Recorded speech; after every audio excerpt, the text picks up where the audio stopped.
Uzès, premier duché français, ancienne sous-préfecture du Gard, l'une des 50 villes de France dont l'histoire et la qualité architecturale ont mérité d'être classées en secteur sauvegardé.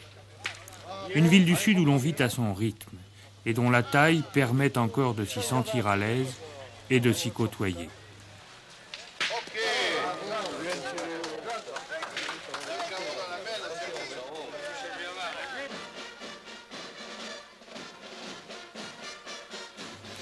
Une ville qui a sommeillé pendant près d'un siècle, mais qui depuis 10 ans s'est bien réveillée, cédant parfois, comme beaucoup, au folklore désuet d'outre-Atlantique.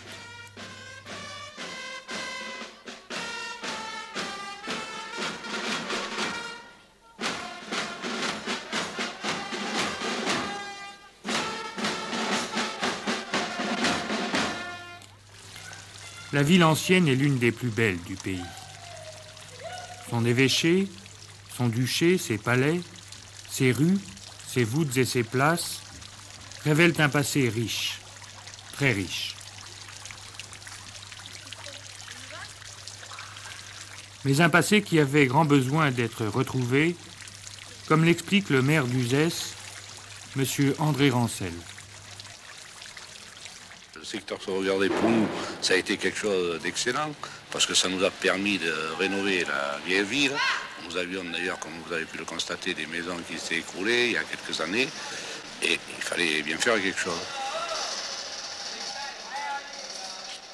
Maintenant, cela n'empêche pas qu'il nous faut aussi vivre.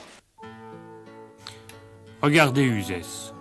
On y perçoit à peine les nouveaux quartiers parce que dans la taille des bâtiments, dans leur couleur, dans leur forme, dans leur disposition, on a su conserver, sans tomber dans le pastiche, un certain équilibre, une certaine continuité avec la ville ancienne. Les nouveaux logements ont été placés face à la vieille ville, ils ne l'altèrent pas et ils ont sur elle une vue magnifique.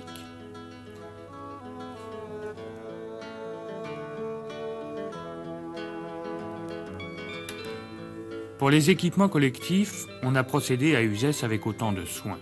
La piscine, au pied de l'évêché, ne gêne en rien le site, pas plus que le tennis, caché dans un recoin. Quant au stade, il disparaît derrière cette façade qui assure la continuité de la rue. Dans la garrigue, entre les Capitelles et les Mazets, ancienne maison de berger, la ville a enterré son château d'eau. Les fabriques se sont installées dans la vieille ville en transformant d'anciens immeubles. Les enseignes des commerçants observent une certaine discrétion.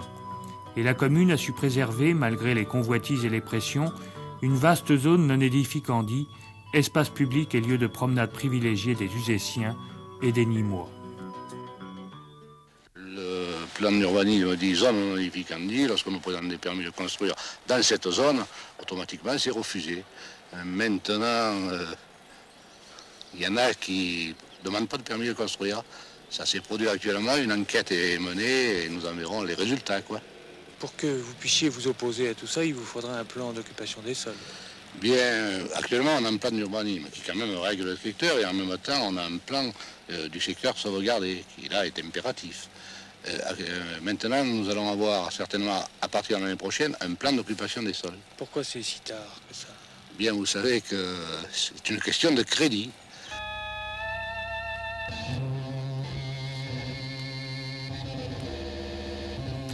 Mais à Uzès, il reste encore quelques tâches, telle cette publicité qui cache les tours du duché lorsqu'on arrive dans la ville, ou ce château d'eau de l'hôpital psychiatrique récemment édifié.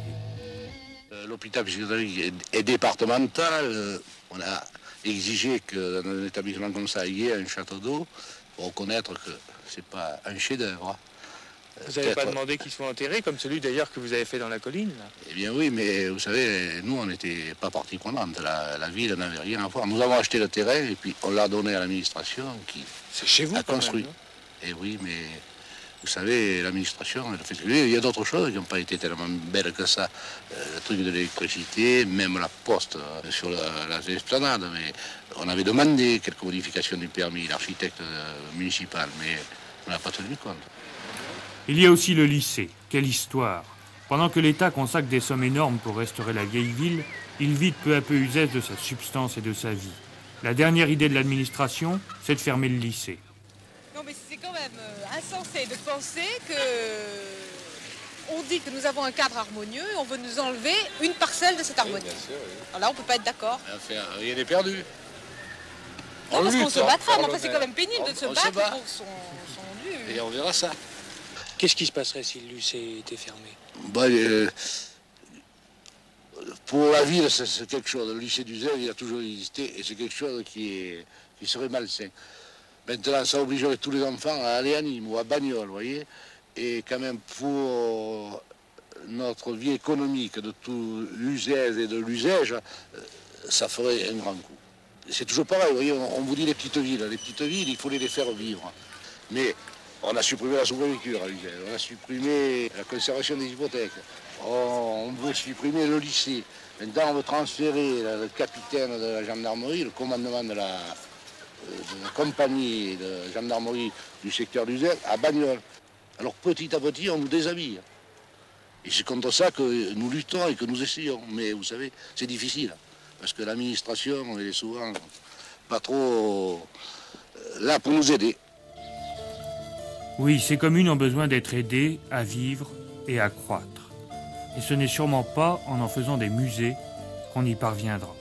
La qualité de la vie existe dans ces cités, on peut la préserver, mais en leur permettant de grandir tranquillement et harmonieusement.